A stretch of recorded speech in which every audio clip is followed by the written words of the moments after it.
ውድና የተከበራችሁ የዩቲዩብ ቻናል ቤተሰቦቻችን እንግዲህ ዛሬ ይዘንላችሁ የመጣ ነው ደስ የሚል ዜና ነው ማለት ነው። ውድና የተከበራችሁ የዩቲዩብ ቻናል ቤተሰቦቻችን ሰላም ሰላም እንላለን።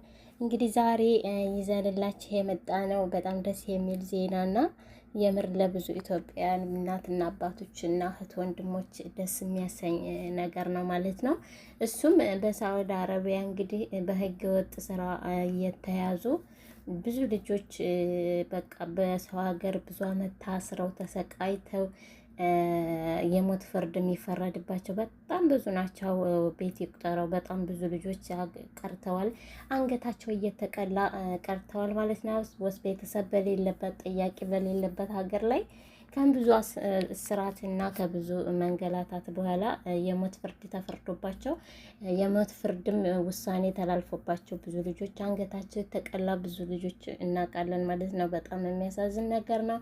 እንዲሁም ደግሞ ቀጣይ አሁንም ወደፊት በአደንዛዥ ዕፅና በሐራም ወይም አገሪቱ ሳዑዲ አረቢያ በማትፈልገውና በማትደግፈው ስራ ወንጀል ነው ብላ ባጸደቀችው ስራ ላይ ብዙ ኢትዮጵያውያኖች ተሰማርተው ከስራ ማጣት የተነሳና ቶሎ በአቋራጭ ሀብታም የመሆን እና ሰርቶ የማግኘት አላማ ያላቸው ልጆች በብዛት ይህን ስራ ይሰራሉ ማለት ነው። አሁንም ብዙ ልጆች አሉ የሚሰሩ በጣም እንግዲህ እዚህ ሀገር አብዛኛው ሳዑዲ አረቢያ የሚመጣው ወደ እነሱን ስራ ይሰራ ቢባል ውሸት አይሆንም እና ፈጣሪ አሁንም በቃ ብሎን ድህነት የሚባል ነገር አጥፍቶት ከዚህ ስራ ወንድሞቻችን እንዲወጡ ነው የምንፈልገው ማለት ነው። እና አሁን ልነግራችሁ የምፈልገው አሁን ወደፊት 1655 ኢትዮጵያውያኖች የሞት ፍርድ እየተጠባበቁ ነበሩ ማለት ነው። የሳዑዲ መንግስት በወንጀል ስራ ይዟቸው አጣርቶ ምን ብሎ ቀጣይ የሞት ፍርድ የሚፈረድባቸው 1655 ኢትዮጵያውያን ተቋርጦ የምህረት አዋጅ እንዲሰጣቸው ተደርጓል ማለት ነው። እና በጣም ደስ የሚል ነገር ነው። የምር እንኳን አይደለም የ1655 ሰው ነፍስና ህይወት ቀርቶ የአንድ ሰው ህይወት ለስደተኛ ሰው ማትረፍ ማለት በጣም ደስ የሚል ነገር ነው። እኔ ከምንም በላይ በቃ ማመን የከበደኝ ነገር ነው።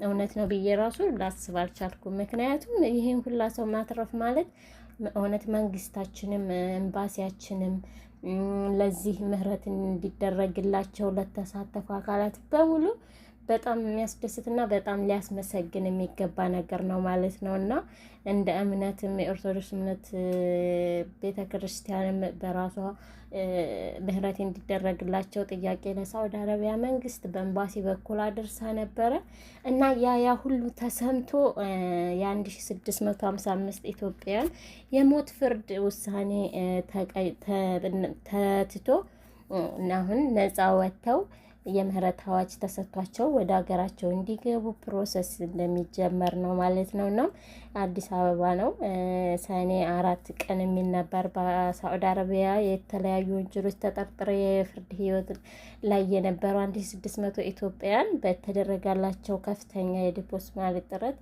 የምህረት አዋጅ ተጠቃሚ መሆናቸው የውጭ ጉዳይ ሚኒስቴር አስታወቀ ይላል። የምር በጣም ደስ የሚያስብል በጣም ይበል የሚያሰኝ ነው።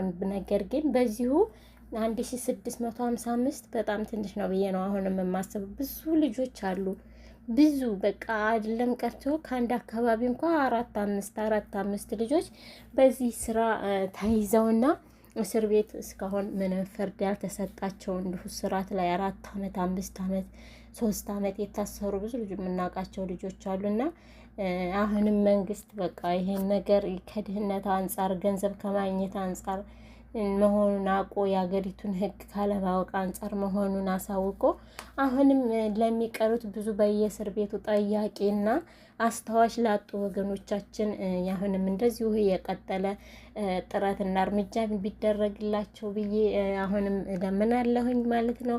እና ጋይስ ይሄ በጣም ደስ የሚል ነገር ነው። በጅዳ ቆንስላም በሪያድ ቆንስላም ሁሉም በተቻላቸው አቅም ማለት ነው ያደረጉት ርብርብ በጣም ይበል ያሰኛል። እንዲሁም ደግሞ የኢትዮጵያ ኦርቶዶክስ ቤተክርስቲያን ቤተ ክህነትም ደብዳቤ ጽፈው አስገብተው ነበረ። ይህም መረጃ እንደወጣና የሞት ፍርድ እንደተፈረደባቸው ልጆቹ ደውለው ለብዙ ሰው ባሳወቁት ምክንያት እንደውም ዜና ሁላ ተዘግቦ ስለነበረ ብዙ ደብዳቤ ገብተው ነበረ እና በጣም ደስ ይላል እውነት የ1655 ልጆች ህይወት መትረፉ እንደዚህ በቀላሉ የሚታይ ነገር አይደለም። ለቤተሰቦቻቸውን በጣም እፎ የሚያስብል ነገር ነው። ነገር ግን አሁን በዚህ ስራ ላይ ያሉ ወንድሞቻችን አሁን ይሄ ነገር ተሰጠ ማለት ወደፊትም ይሰጣል ማለት አይደለም።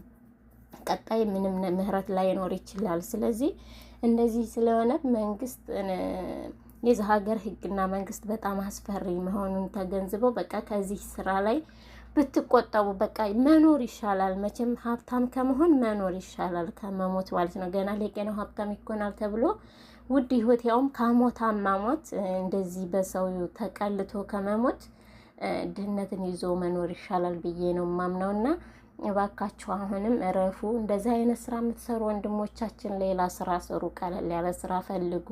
ካልሆነ ደግሞ ከሀገራችንም ቢሆን ገብታችሁ ብትሰሩ ባይነኝና መንግስት አሁንም ቢሆን ብዙ ኢትዮጵያውያኖች ምንም ፍርድ ያልተሰጣቸው ወንጀላቸው እየታየ ያልሆነላቸው ዝም ብለው ጨለማ ቤት ታስረው ያሉ ወንድሞቻችን ብዙ ናቸውና ለእነሱንም ድምጽ ሰምቶ መንግስት ትኩረት ሰጥቶ ጉዳያቸው እንዲታይላቸውና ተገቢውን የሆነ ነገር እርዳታ ተደርጎላቸው ወደ ቤተሰቦቻቸው የሚቀላቀሉበትን መንገድ ቢያስተካክልልን ብለን ነው የምናስበው እና በጣም እናመሰግናለን። ሁሉም ለእነዚህ ልጆች መለቀቅና መፈታት ድምጽ የሆኑ በሙሉ በጣም እናመሰግናለን። እውነት በጣም ነው። ቤተሰቡን ልጆቹን ብቻ አይደለም ቤተሰቦቻቸውንም ብላችሁ እንደሆነ እናውቃለንና የብዙ ሰው ቤተሰብ ደስታ ተመልሷል ማለት ነው እና እንደዚህ አይነት ጥሩ ጥሩ ስራዎች ይቀጥሉ ነው የምንለው።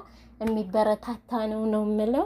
በዚህ አጋጣሚ የሳዑዲ መንግስትም የብዙ ሰዎችን ድምጽ ሰምቶ እንደዚህ ምህረት ማድረጉ በጣም ደስ የሚል ነገር ነው ማለት ነው እና ቤተሰቦች ላይክ ሰብስክራይብ እያደረጋችሁ አብራችሁን ስለነበራችሁ እናመሰግናለን። ላይክ ሰብስክራይብ ማድረግ አትርሱ።